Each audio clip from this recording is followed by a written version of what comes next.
This is Jeison Sport, bringing you that heat and that fire. All right, you guys, man. Just getting up, man. You know what I'm saying? Pretty much missed the fight last night because I was traveling all the way from Africa, making my way back to Alaska. So pretty much I ain't had a chance to watch the fight. But from what I heard that J-Rock got rocked a few times, man. So I got to catch the updates on the fight. So I'll do another video just to basically talk about my assessment of the fight when I catch it later on today. But like I was trying to tell people for the longest, you know what I'm saying? Because I actually picked J-Rock to win this fight against Jeison Rosario. But here's the thing. I never had a high stock on J-Rock. This is what I was trying to tell you guys, man. I've been trying to tell you guys this stuff. This is why I was mad when Jarrett Hurd lost to J-Rock. I could not believe it. I couldn't believe it. I couldn't believe my eyes. I couldn't believe the fact that Jarrett Hurd lost to J-Rock because of a flawed DNA fighter style. Now, Jeison Sport is the first one to use this terminology. So if you or anybody else use this terminology, just remember to report them and bring them right back to the standard bearer and the trendsetter of, you know what I'm saying, terminology. And that's Jeison Sport, bringing you that what? That heat and that fire. And keeping the foot on the what? On the necks. And keeping the foot on the what? On the necks. Listen, man, this is why I believe that Jermell Charlo was going to beat J-Rock, because J-Rock has a flawed DNA fighter style. You know how I always tell you Terrence Bud Crawford's flawed DNA fighter style is hit me, I'm gonna hit you back, right? J-Rock, I told you what his flawed DNA fighter style is. He throws everything in the kitchen sink at you. He throws his shoulder at you, you know what I'm saying? He'll step on your foot. But the problem with him is he commits too much. That's his flawed DNA fighter style. This is what got him knocked out against Jermell Charlo. And this is what got him knocked out against Jeison Rosario. I'm pretty sure of it. I haven't watched the fight, but I'm pretty sure if I go back and watch this fight, I'm going to see that that was the issue. He overcommits. And I also told you guys many months ago, remember when I was getting a lot of flack about Jarrett Hurd, and I said Jarrett Hurd did not look like the right Jarrett Hurd in that fight. Jeison Sport always has his thumb in the needle on the damn situation. I was never sold on J-Rock. I see all of these platform creators, you know what I'm saying, just jumping on the J-Rock train.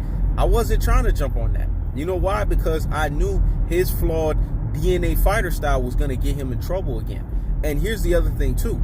I also was the one that said many months ago, and I'm going to check my date stamps because I know I had videos that I talked about this, because I'm always consistent and authentic as you know what. I told you guys, he's not that good for him to have that level of layover. When he sits there and have that level of layover, you know what I'm saying, then it's going to affect him. His last fight prior to the Jeison Rosario fight was the fight against Jarrett Hurd. I mean, come on. That's Rudy Poo and Plum Brain stuff. That's ultra fanboy with the ultra fanboy rhetoric stuff. That's classic dope and troglodytisms, man. How as a fighter, and I told you guys, fighters can be ultra fanboys. How as a fighter, you're going to sit here and have a long layover, a long, you know what I'm saying, period of time that you're not in the ring? That means you're not working on your mechanics. You're not working on your tools. And you're not good enough to do that kind of stuff. You're not Floyd Money Mayweather. So you need to make sure that you are in the ring doing what you're supposed to do. I mean, that's the truth of the fact of the matter. And that's why I have issues with it. Because I didn't like the fact that he had that fight, and then after that, he just sat on the shelf. No one talked about that. Jeison Sport was the only one that talked about that, man. I said, this guy's sitting on the shelf too long. And I heard nothing but excuses. Nah, man, you know what I'm saying? You know, he got to prepare. You know, he's Muslim. He got to prepare for Ramadan and all that. Listen, man, you can work around that. You can have a fight. You know what I'm saying? There's no reason for you to have your last fight in May of 2019 and then to have a fight in January of 2020. Come on, that makes no sense to me. So you mean to tell me all of those months leading up until Ramadan? I don't know when Ramadan is. Isn't it like October or November? Y'all got to school me on this because I'm not Muslim. Is it at the end of the year? You mean to tell me you couldn't have another fight and run that thing back by September before Ramadan? Come on. Or at least by August? What's the month differential on that? Isn't that a 3-month differential? You off for a month, then you train for another fight. get ready to fight late August, early September. I believe that's right before Ramadan. If he would have had that, then he would have kept himself tuned up. He would have kept himself in fighting shape. But when he does this Ramadan stuff, it messes with your body. It messes with your mechanics. Look at Amir Khan. And then you got to put all of this weight back on because you're fasting. At least I understand that because I know they ate dates and stuff like that. But I tried to tell you guys, man, that's why I wasn't sold on him. And I knew that if he fought Jermell Charlo, because he strikes like a viper, he was going to hit this man. And he was going to do the same thing to him. So I'm not surprised that this has happened to J-Rock. I'm really not. And when I go back and really watch the fight, I'm really going to be able to break it down. So that's why I'm not having no breakdown of the fight right now.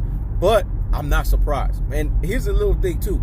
Secretly, I wanted Jeison Rosario to win the fight. I was on the plane ride, and I remember when they said the fight was going to happen or whatnot. You know what I'm saying? And I told myself, you know what? I'm picking the other guy to win. I'm wishing the other guy to win. You know, I know some people are like, man, why would you do that? You know what I'm saying? Especially when you pick J-Rock to win. Because I didn't like the way this dude was talking, man. I see him, you know, on this Will Smith swag and all this. Listen, man, you have not arrived, dog. All you did was beat a lazy Jarrett Hurd, man. That's all you did. You didn't prove anything at the 154-pound division. I'm sorry to say this, man, and I'm coming in cold-hearted, unadulterated, cutthroat, truth-telling fashion, but I have to do that. J-Rock didn't do anything significant at 154 for him to be sitting there and, you know what I'm saying, pumping his chest. And look, he ended up having the same hometown situation that Jarrett Hurd had. Some fighters are not that good for them to be fighting at hometown. This is not Earl the True Spence. This is not Floyd Money Mayweather. This is not these level of fighters where you can fight in the hometown and do the damn thing, win your fights, you know what I'm saying, and then go back. Even Terrence Bud Crawford, he wins his fights in hometown because he has the mentality to do that. But certain fighters don't. So you shouldn't be fighting at home. And I hear Jerome Boots Ennis running his damn mouth, putting Crawford, Pacquiao, Spence on notice. Listen. Take notice. I know you were shocked because I've been watching a lot of YouTube videos. I know you've been shocked that, you know what I'm saying, J-Rock lost. That could be you because you've been fighting a lot of low-level competition, a lot of bumps. I'm going to say that again. You've been fighting a lot of low-level competition, a lot of bumps. You're not ready for the upper echelon of the 147-pound division. And people need to be honest with themselves. They need to come with a cold-hearted, unadulterated, and cutthroat, truth-telling fashion and tell the truth on this stuff. He's not ready. He's too wet behind the damn ears. And if he fights any one of these guys, he's going to get exposed. He needs to be worried about trying to step it up and fight a Josecito Lopez or something like that. That's the truth of the fact of the matter. And if he can't do that, it is what it is. This is He Knows the Sport. Checking out.